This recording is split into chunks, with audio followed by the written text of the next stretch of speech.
So one of my favorite posts on your blog is called "Why Your House is a Terrible Investment."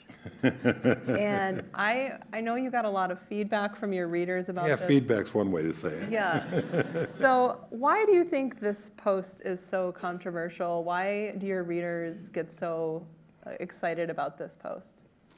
You know, somebody, not me, but somebody said homeownership is the American religion.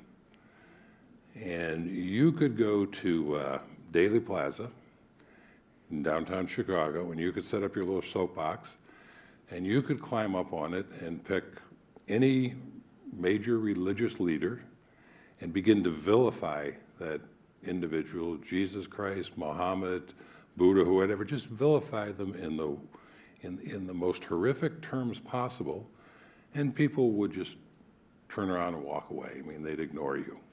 You get up on that same box and suggest that homeownership isn't the perfect thing for everybody to do, and they start gathering rocks.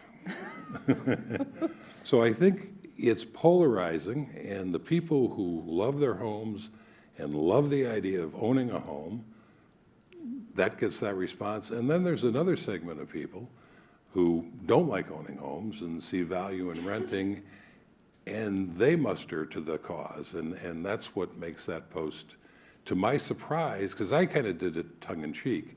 And I, by the way, am not anti-homeownership. I've owned homes most of my life.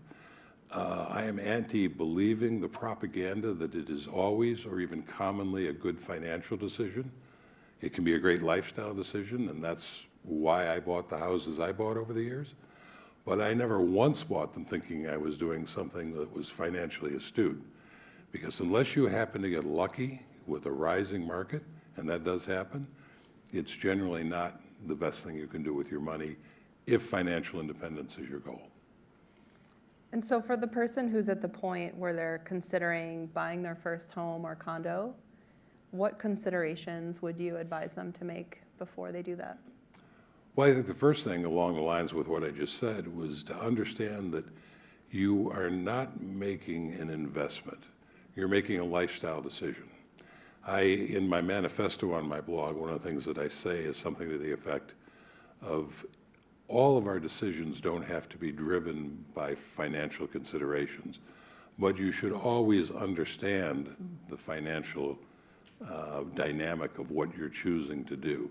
And I have a post about buy versus rent, run the numbers, which talks you through how to do that. So I would suggest if you're renting now and you're thinking of going into a house or a condo, that you first run the numbers and find out exactly what it's going to mean financially. And it might be that it's going to be less expensive than what you're renting. That's possible. That does happen. More commonly, you're going to find that it's going to be more expensive. But then you know, and just because it's more expensive doesn't mean that you don't have to buy the house.